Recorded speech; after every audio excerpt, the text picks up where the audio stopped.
Selain setan, hutang juga merupakan musuh yang nyata bagi kita. Bayangkan sudah berapa banyak orang yang membunuh dan terbunuh hanya gara-gara hutang. Apa kalian pikir hutang hanyalah sekedar transaksi uang atau barang antara kedua belah pihak dengan sistem tempo? Kalian salah. Di zaman sekarang hutang jauh lebih menakutkan daripada itu.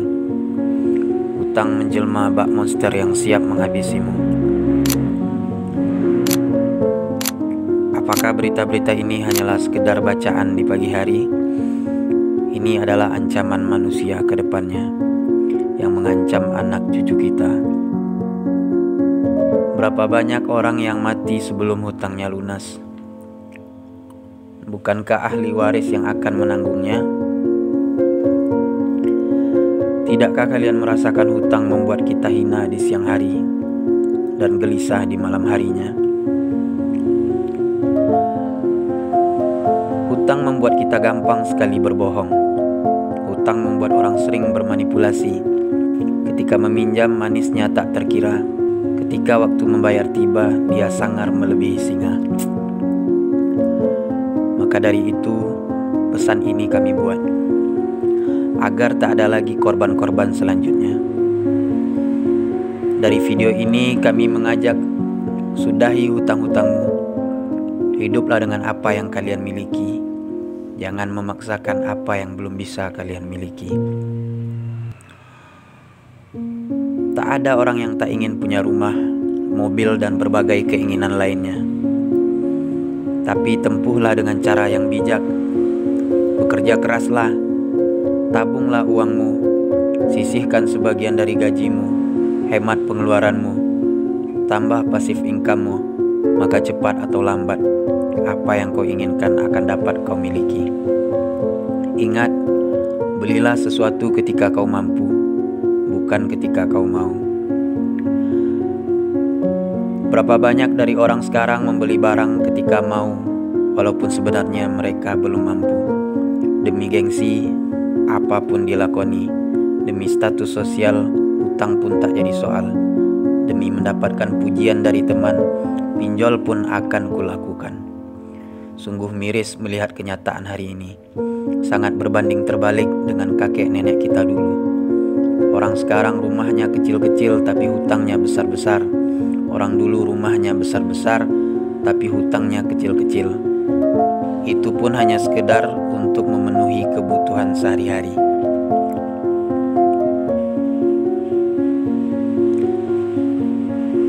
Kalau kita mau jujur mengatakan, memang jauh lebih bijak kehidupan orang-orang dahulu dibandingkan orang-orang sekarang. Orang dulu hidup sederhana tapi serba berkecukupan. Mereka berhutang hanya ketika keadaan sangat mendesak. Contohnya, ketika kena musibah yang di luar kehendaknya. Mereka berhutang memang untuk biaya hidup, beda dengan orang sekarang yang berhutang untuk gaya hidup. Untuk kalian yang saat ini berniat berhutang, coba dengarkan sejenak pesan ini. Minimal ada beberapa hal yang harus kalian mengerti sebelum kalian memutuskan untuk berhutang, yaitu di dalam hidup ini kita akan selalu dihadapkan kepada sesuatu yang pasti dan tidak pasti. Begitu juga dalam dunia hutang, selalu ada pasti dan tidak pastinya. 3 hal yang pasti itu adalah, yang pertama, hutang itu sendiri yang pasti harus dibayar. Yang kedua, jumlah hutang yang sudah pasti ditetapkan oleh si pemberi hutang. Dan yang ketiga, tanggal jatuh tempo yang sudah pasti disepakati antara kedua belah pihak. Dan 3 hal yang tidak pasti adalah, yang pertama adalah tidak ada kepastian kita akan hidup sampai besok hari. Bisa jadi kita meninggal karena ajal gak ada yang tahu. Tapi hutang tetap harus dibayar. Jika tidak di dunia, maka di akhirat kau akan terus dikejar. Yang kedua, tidak ada kepastian apakah kita akan selalu dalam keadaan sehat. Bisa saja kita jatuh sakit atau mengalami kecelakaan kerja sehingga tidak bisa lanjut bekerja. lalu dengan apa hutang akan dibayar. Dan yang ketiga, tidak ada kepastian apakah kita akan terus punya pekerjaan. Berapa banyak karyawan yang di PHK karena perusahaan tempatnya bekerja bangkrut, dan berapa pengusaha yang telah gulung tikar karena pandemi melanda negeri ini. Dari analisa sederhana ini, kita sudah dapat menyimpulkan bahwa ketidakpastian akan dikalahkan oleh sesuatu yang sangat pasti.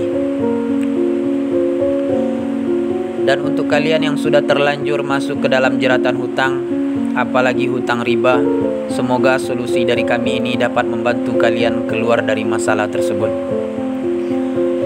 Yang pertama adalah, ambillah secari kertas lalu tulislah semua hutang-hutang kalian, satu persatu dari yang kecil sampai yang besar.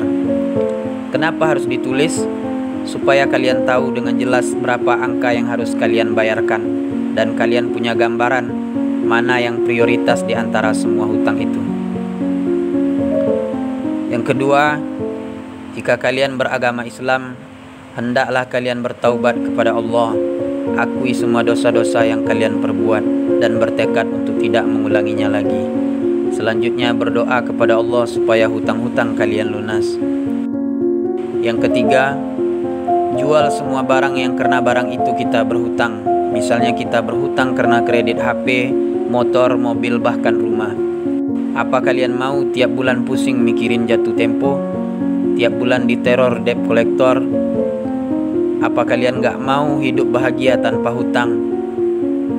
Aku sudah merasakan walaupun uang hanya ada untuk makan hari ini, tapi aku sangat bahagia karena gak ada serupiah pun hutang yang harus aku bayar. Yang keempat, cobalah tambah penghasilan. Di zaman yang serba canggih ini, sangat banyak peluang pekerjaan sampingan. Apakah itu jualan online atau konten kreator di media sosial. Intinya, selagi menghasilkan dan halal, jangan ragu untuk mencoba. Yang kelima, sisihkan setiap pemasukan yang kalian dapat. Atur pola hidup. Jangan keluarkan uang untuk hal yang tidak perlu. Di samping itu, asah terus skill kalian supaya lebih bisa lagi meningkatkan penghasilan tambahan. Dan yang terakhir, kalau kalian sudah menerapkan kelima hal di atas, biasanya akan nampak perubahan yang signifikan. Dan di cara yang keenam ini, tugas kalian hanya mengulang dari cara pertama sampai hutang kalian lunas.